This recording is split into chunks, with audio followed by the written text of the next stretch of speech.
Andhra Pradesh deputy CM Pawan Kalyan పై AP Congress అధ్యక్షురాలు YS Sharmila మండిపడ్డారు. విజయవాడ కాంగ్రెస్ కార్యాలయంలో షర్మిల మీడియాతో మాట్లాడుతూ తిరుపతి వారాహి సభలో కాంగ్రెస్ అధినేత రాహుల్ గాంధీపై పవన్ కళ్యాణ్ చేసిన వ్యాఖ్యలపై మండిపడ్డారు. అధికారం వచ్చిన తర్వాత పవన్ కళ్యాణ్ వేషం, భాష మారిపోయాయని ఎద్దేవా చేశారు. తిరుపతి సభలో రాహుల్ గాంధీని లక్ష్యంగా చేసుకుని పవన్ కళ్యాణ్ చేసిన వ్యాఖ్యలు నిరాధారమైనవని, ఎట్టి పరిస్థితుల్లోనూ ఆమోదించదగ్గవి కావు అని స్పష్టం చేశారు. మీ మత రాజకీయాల్లో రాహుల్ గాంధీని లాగడాన్ని కాంగ్రెస్ పార్టీ ఖండిస్తోందని షర్మిల పేర్కొన్నారు. రాహుల్ గాంధీకి పవన్ కళ్యాణ్ బేషరతుగా క్షమాపణ చెప్పాలని కాంగ్రెస్ పార్టీ డిమాండ్ చేశారు. పవన్ కళ్యాణ్ ఒకే మతానికి ప్రతినిధిగా వ్యవహరిస్తున్నారని, ఆయన అన్ని మతాలను సమానంగా చూడాలని కోరారు. ఉప ముఖ్యమంత్రి అన్ని వర్గాలకు న్యాయం చేయాలని డిమాండ్ చేశారు. బాధ్యత కలిగిన పదవిలో ఉంటూ ఒక మతానికి చెందిన వేషం వేసుకుని ఆ మతమే ముఖ్యమని మాట్లాడుతుంటే ఇతర మతాలకు అభద్రత భావం ఉండదా అని, ఎన్నికల్లో మీకు ఇతర మతాల వారు ఓట్లు వేయలేదా, ఇతర మతాల వారికి మనోభావాలు ఉండవా అంటూ మండిపడ్డారు. మతాన్ని అడ్డు పెట్టుకుని రాజకీయం చేయడం ఆర్ఎస్ఎస్ సిద్ధాంతమైతే అదే సిద్ధాంతానికి పవన్ కళ్యాణ్ డబుల్ ఏజెంట్ గా మారారని విమర్శించారు. ప్రధాని మోదీ డైరెక్షన్ లో యాక్టింగ్ చేసే మీకు రాహుల్ గాంధీ గురించి మాట్లాడే నైతికత లేదని అన్నారు.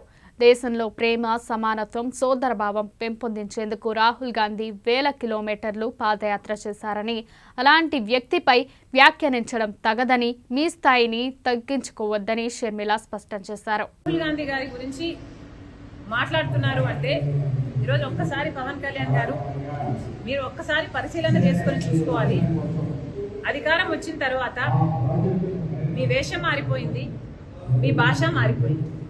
ఎందుకు అని అడుగుతున్నాం. ఎందుకు ఇంత రాజకీయం అని అడుగుతున్నాం. ఉన్నతమైన హోదాలో ఉన్నారు మీరు, బాధ్యత కలిగిన డిప్యూటీ చీఫ్ మినిస్టర్గా ఉన్నారు మీరు. మీ హోదాలో మీరు అన్ని వర్గాలకు మీరు న్యాయం చేయాల్సిన అవసరం ఉంది. అన్ని మతాలను సమానంగా చూడాల్సిన అవసరం ఉంది.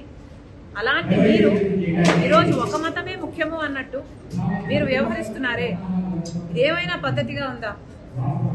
డిప్యూటీ చీఫ్ మినిస్టర్గా ఉన్న మీరు ఈరోజు మీరు ఒక మతానికి చెందిన వేషాన్ని వేసుకొని, ఆ బట్టలు వేసుకొని మీరు అఫీషియల్ డ్యూటీస్ చేస్తుంటే మిగతా మతాల వాళ్ళకి అభద్రతా భావం కలగదా? ఏం ఆలోచిస్తున్నారు సార్?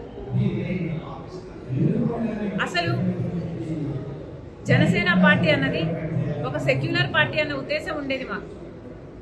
కానీ ఈ రోజు అర్థమవుతుంది ఇది కూడా ఒక రైటిస్ట్ పార్టీ అని. ఏం అవసరం అని అడుగుతున్నాం. అసలు ఆర్ఎస్ఎస్ సిద్ధాంతం కదా ఇది. మతం అడ్డు పెట్టుకొని రాజకీయాలు చేయడం అన్నది ఆర్ఎస్ఎస్ సిద్ధాంతం.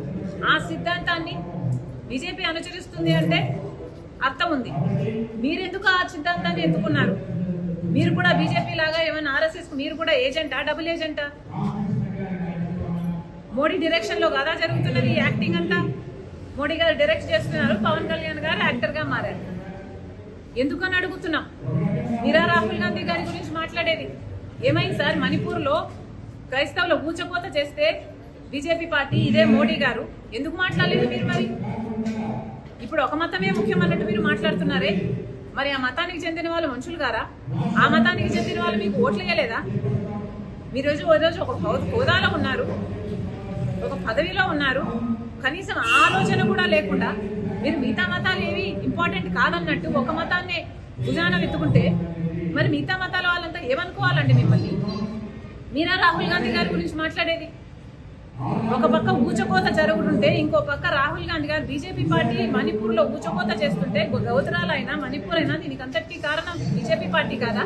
ఒక పక్క బీజేపీ పార్టీ అంత నీచంగా అంత ఇదిగా చేస్తుంటే ఇంకో పక్క రాహుల్ గాంధీ గారు ప్రేమ కోసం, ఐక్యత కోసం, సోదర భావాన్ని పెంచడం కోసం కన్యాకుమారి నుంచి కశ్మీర్ వరకు వేల కిలోమీటర్లు పాదయాత్ర చేశారు.